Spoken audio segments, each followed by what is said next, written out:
Welcome one, welcome all. Looks like we are, in fact, live streaming. I haven't done this in a while, but tonight, as big as it gets and as important as it gets for a Sharks regular season game, right? You finally get that first W, and Patrick Marleau is back. It's crazy, you know, the things that you thought you would never say, or you'd never say it again, that Patrick Marleau had a 2-goal game for San Jose. Plays 3 periods, gets 2 goals, and there you go. This is sports. This is why we love it. But I wanted to come on here to talk a little bit, to answer some voicemails, to break down tonight's game. Not just the first win, although I think that is a storyline, and that's definitely important. It was inevitable, like that was going to happen in the near future. But just to get it on the same night, like I said, where the group had a little bit of extra jump and they had their new player. And, I think what you're witnessing is a rough start. And in the Nashville game, things got a little bit better. The first and second periods had some convincing signs. And even tonight's game, I mean, the Sharks won 5-4. But make no mistake about it, it wasn't the perfect effort. Pete DeBoer flat out said afterwards, wasn't the Picasso that you might hope for, but it's going to take some time to get your game out of where it was to where it needs to be. Former Sharks head coach Todd McClellan always used to talk about your game getting sick, and you'd need to take a while. It would take a while for it to get sick and show some symptoms of getting sick before it was really bad. And then in the same way, getting out of it, it wasn't like just, hey, snap and everything's different. It was going to take some time for things to come around. So, look, I think what you're seeing is the start of that. There were still some mistakes, especially with the puck, that turned out to inopportune timing without the puck. You look at the 4 goals that Aaron Dell surrendered. I'm here to say that 3 of them were not pointing the finger at him afterwards. So there you go. And I also think too that they win. He plays well enough, and especially late, right?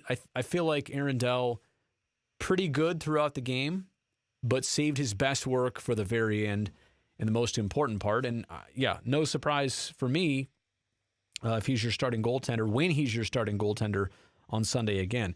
And just to clear all this up, do I think there's a goalie controversy? No, but I think it's early, and Pete DeBoer is trying to send messages and push buttons. And, his comments earlier were that, Martin Jones's game kind of reflected where the team was at, struggling sometimes to get that big stop when they needed it. But again, I don't think anybody is not on the same page about team defense and turnovers. And, look, even tonight, odd man chances, 1-on-nones. The Blackhawks got way too many good looks against San Jose. So cutting that down is where it starts for me. But a crazy back and forth game. And we're going to talk Patty Marleau in just a second. Chicago scores, the Sharks score. Chicago scores, the Sharks score. Chicago Sharks. It was literally like that through the first 8 goals of this game. And then Barclay Goodrow, fed by Joe Thornton of all people in the third period. That was the only score of the third period for either club, and that's how you get to a 5-4 final score. As for all these goals, right, San Jose matched their season total of goals tonight in just one game. 5 goals in the first 4 games. Tonight, 5 goals in 3 periods against Chicago. I think it all boils down to literally one thing: where the Sharks' opportunities were coming from. I think it was their first 5 goals came in 128 shots. Like, that's crazy. That's a large quantity of shots. I don't know that the quality of scoring chances was there in any one of the Sharks' first 4 games. And how about this? Average shot distance. In game 1, check this out, 50 feet, 49.8 feet in game 1. Game 2, also a loss to Las Vegas, 31 feet. Game 3 against Anaheim, 37.4 feet. And game 4 against Nashville, 38.3 feet. I mean, just think about tonight's goals and where Kevin Labanc scored, that goal line goal. That was, I'm going to guess, within 20 feet, maybe more like 15.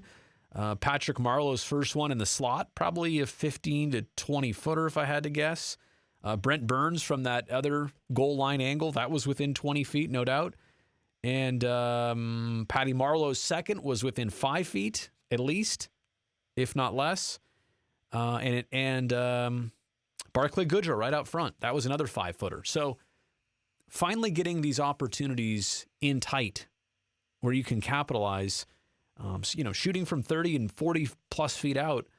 If it's a point shot, obviously you're trying for that second chance. You're trying for that rebound opportunity.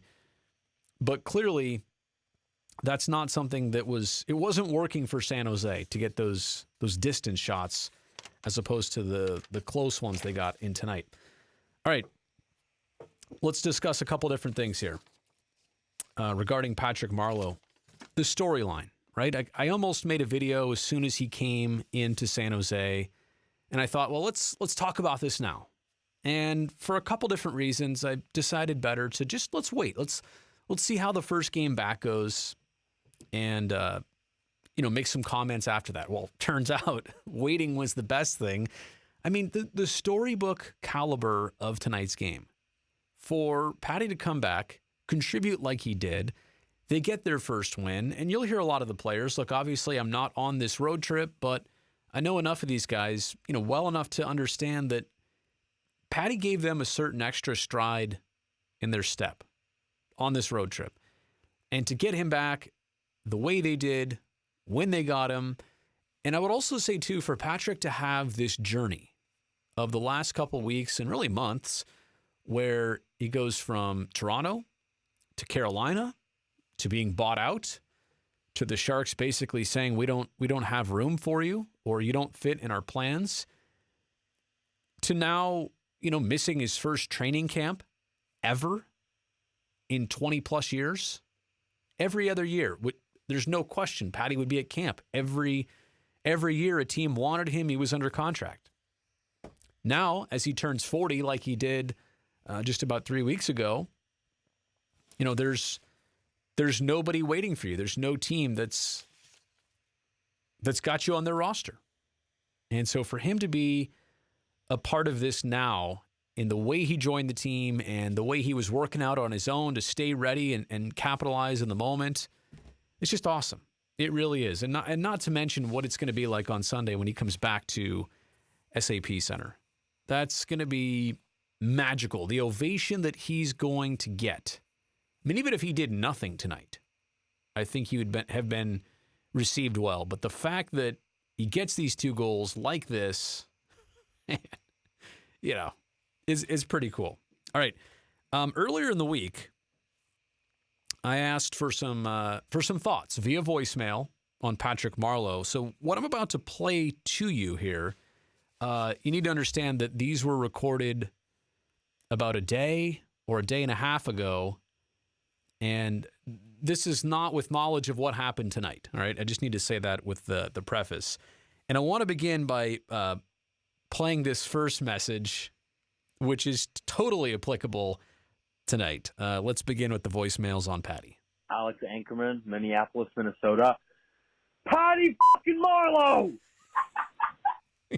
Hear the laughing in the background? That's tremendous. And what Alex didn't know at that point was that Patty was going to flirt with a hat trick in his first game back with San Jose. So that's really cool. Let's move on. In fact, let's go north of the border for this voicemail. Hey, Brody, this is Braden here from Lethbridge, Alberta.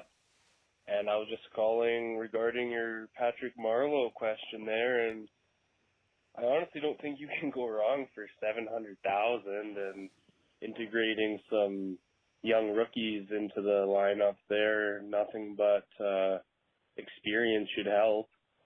And given the bad start the Sharks have gotten off to, I really don't see where you can go wrong. He's familiar with the system, good veteran presence for the young rookies and non-rookies, and he's a good hockey player. So, thanks for having me, Brody. Bye. Appreciate the voicemail. And I think all things considered, the fact that Patty proclaimed a long time ago that he would do anything possible to join the Sharks first. Sure, if some other teams knocked on his door, I know he'd entertain those offers. He wanted to play hockey, but there's nothing like who he wanted to play for, right? He wanted to be part of this team, and now the opportunity just came where I think through some injuries, through some struggles, and through time. Time offered the opportunity, and it wasn't that much time. Imagine if he had to wait months for this. He only had to wait a couple weeks. He really only missed training camp in the first week of the season. And again, how many guys could miss that and be right on par with the season and have no rust or anything? And granted, Patty might play 3 more games and not get any goals. I hope he does, but I think to be able to establish like he did tonight, play the minutes he did tonight, and be a factor like he was tonight, and it wasn't just the goals. I think we should also make that clear. He had a good all-around game with the puck, without the puck, physically. It was an enthused Patrick Marleau, no doubt. I'm not going to say like one we've never seen before. I'm just saying it was vintage Patty in this one. How about the game? It was in Chicago earlier in the week. John from Chicago left me this voicemail. Hey, this is John. I'm from Chicago.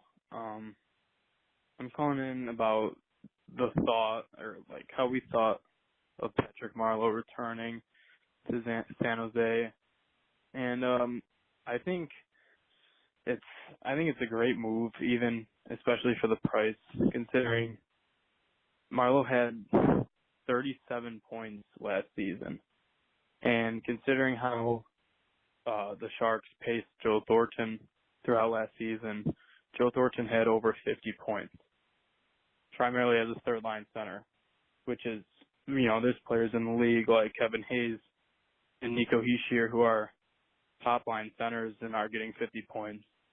And for the price that Thornton's being paid, producing at great level on third line, great line last year, I think that Marleau can be similar in that way, whether it's playing with Thornton or not. I think at his age, even at the price, he's going to be still very valuable, because just like Belsky leaving, obviously that's a dent in the team, but you're bringing back someone who's played over 20 years with the team, and he's played over 1,000 games. He's gotten over 1,000 points. Just bringing someone back with that prestige in their career is going to have a huge impact on not only players like Couture and Thornton and Vlasic, who've played with him in the past, but even the younger guys, to have yet another person on the team who's done so much in their career to look up to. I think that this was an awesome signing. I think it can kind of fill the void in the locker room as well. So he might not have a 50-point season like Thornton did, but he also might. So there's never knowing. But I think that overall it was a good signing, just to be a guy in the room that he knows what the right thing to say and when to say it, and he's going to have an impact on all the young guys. And he'll have an impact on the older guys as well, just being there with them. So, thank you. Yeah, those are some great thoughts. And the one thing I haven't even got into, John, is leadership, right? I mean, you're talking about contributions on the ice, and you mentioned, the amount of points that he could potentially put up this year, and we could project. Certainly tonight, it helps to get 2 goals. That goes a long way, but we'll see. We'll see what his role will be this year, what it turns out to be. I mean, what Pete DeBoer and company might think of it right now as. It may expand, it may change, it may evolve, but I think that's the great thing about Patty. He's so happy to be here. He's so motivated to be here. He'll do whatever to be part of this team. In kind of the way that you saw Joe Thornton last year, and I know you referenced him there in the call. Joe Thornton moved positions to now be a third-line center, play a little bit less minutes, just a couple on average per night, but to still be effective and on the power play. And let's not forget, Barclay Goodrow had the game winner tonight, assisted by Joe Thornton. So 2 goals from Patty, game-winning assist from Joe. It's like the good old days all over again. All right, let's move on to another voicemail. Nick in San Jose. Hi, Brody. My name is Nick. I'm calling from San Jose. I'm a big fan of you. I'm a big fan of the Sharks. I'm calling to ask your opinion about Patrick Marleau. So I understand that when he left and signed the contract with the Leafs, he wanted to stay with the Sharks, but the Sharks didn't offer him a long contract. So he went to Toronto. And then after, I think it was 2 years or 3 years, if I'm correct, he wanted back to San Jose. And then, how do you feel about that dedication and that loyalty to go away from a team that you spent so many years in and a team that you put so dedicated to leave, and then have the loyalty and the strength to come back and help the team out when they need it? That's what I wanted to ask you. Hopefully this gets in the podcast. If not, I hope you hear it. I'm a big fan of you. But yeah, I just wanted to ask your opinion on that. Thank you so much, Brody. Have a great week. Nick, Bye. I appreciate that. It'll be on the podcast. It's here on YouTube. And I know what you're saying about allegiance maybe. Look, Patty would have preferred to stay with the Sharks probably all these years. It was a trying decision that he had to make, that the offer wasn't there, and it was 2 years ago, and this is his third year under contract, and third and final year of what was that contract he signed with the Leafs. And it's probably tremendously frustrating for him to not have an option here, go to Toronto and do just fine there, and become a real leader, and become almost like a father figure to Mitch Marner and Austin Matthews, and be looked at by that young core, that next group of Leafs players who you know are going to be superstars if they're not already in this league, and they idolize Patrick Marleau. It's so cool in a way that he got to experience something else, and now it's all coming full circle for him. And I just think no matter how you measure the on-ice contributions for him this year, what he could do off the ice and just presence and leadership and helping some of these young guys out, I think that could be as valuable as anything else. And I would also tell you, this is more speculation than it is knowledge for certain, but I think the way Patty's approaching this season, I'm telling you, in the same way we witnessed Joe Thornton last year, really kind of cut loose and be more wide open and just enjoy the process more and really soak it in. I think Patty is going through that this year because, like I just said, the last couple of weeks, man, they were harder than any of us ever know on him because, like I said, imagine if this is your life. This is what you do for 22 years, and then all of a sudden, no invitation to camp, no team signing you, no team thinking that you're part of their plans. So I love it. I love the fact that he's back, number one, and back maybe with a little bit of a chip on his shoulder or just something else in the back of his mind. I love it. Got a couple more voicemails to get to here. I think we're going to Nevada. Hey, what's up, Brody? It's John Macias calling from the Dirty R, Nevada. Wait a second.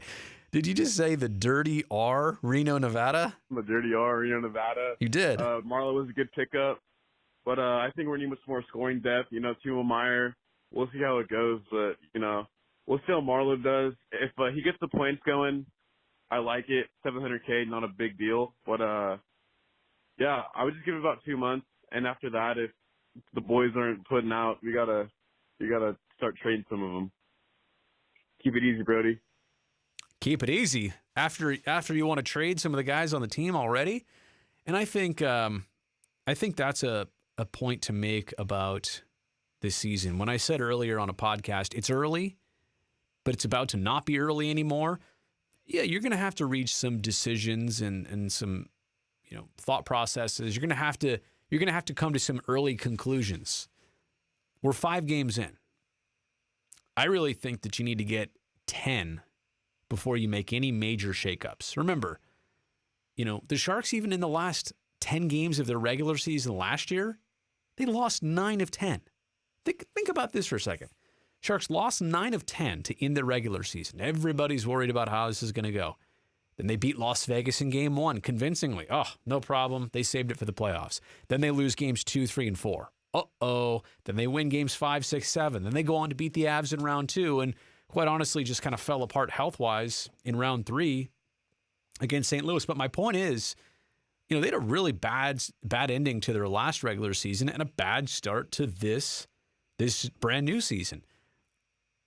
5-10 games, that's where you can make a judgment, and closer to 10, that's where you can make a judgment on a group. I just don't think 5, where we're at right now, it's early enough to see some things, right? And comprehend some things, but I think it might be too early to actually act on some things.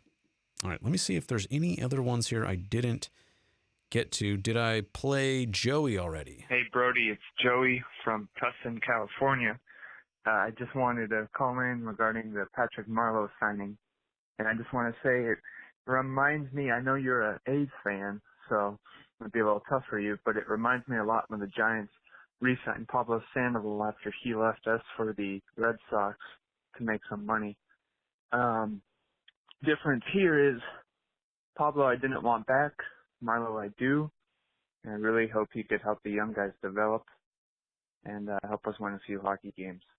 All right, Brody, take care. Yeah, that was a great call, and appreciate, Joey, your knowledge of my baseball allegiance, right? Doing the A's pre- and post-game shows and all that stuff. But you make a great reference there about Pablo Sandoval coming back to the Giants and maybe having a different attitude. And he went to Boston and saw, and I think when Pablo Sandoval left, and not to make this all about baseball all of a sudden, but imagine if you were an actor or an actress and you did the same play, right, for 19 years.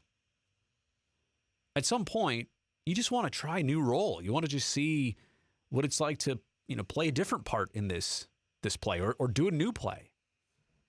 And I'm not saying Patty ever really wanted out. I'm not saying he just was desperate to get to Toronto or anywhere like that, but it wasn't going to work out in San Jose. That opportunity came up.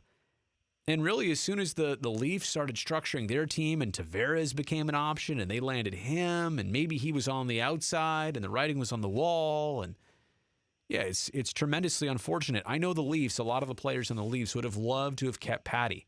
And you heard Joe Thornton's comments even a couple days ago saying that Patty Marleau should be in this league somewhere right now. We know we know the type of player and person he is. We know how he can skate.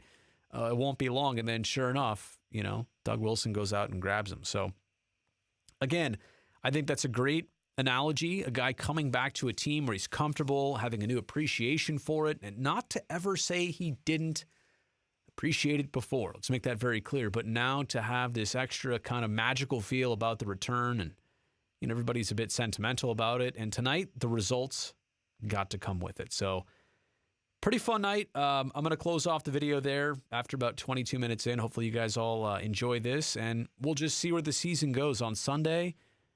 Can't wait to process just the feel and the reaction and the moment that I know Patrick Marleau is going to have in front of the home crowd at SAP Center. I appreciate everybody subscribing here to the channel. Maybe tell your friends about it. Really going to try and crank out some good Sharks content, probably weekly here, with some thoughts, interviews, opinions, this and that. And eventually, I know there were some questions and comments in the chat here. Eventually, I'll do more of those Q&As. But tonight, I just wanted to kind of focus on the voicemails and some thoughts on where the team is at right now. So, got the first win under the belt, and we will see you on TV on Sunday. Good night.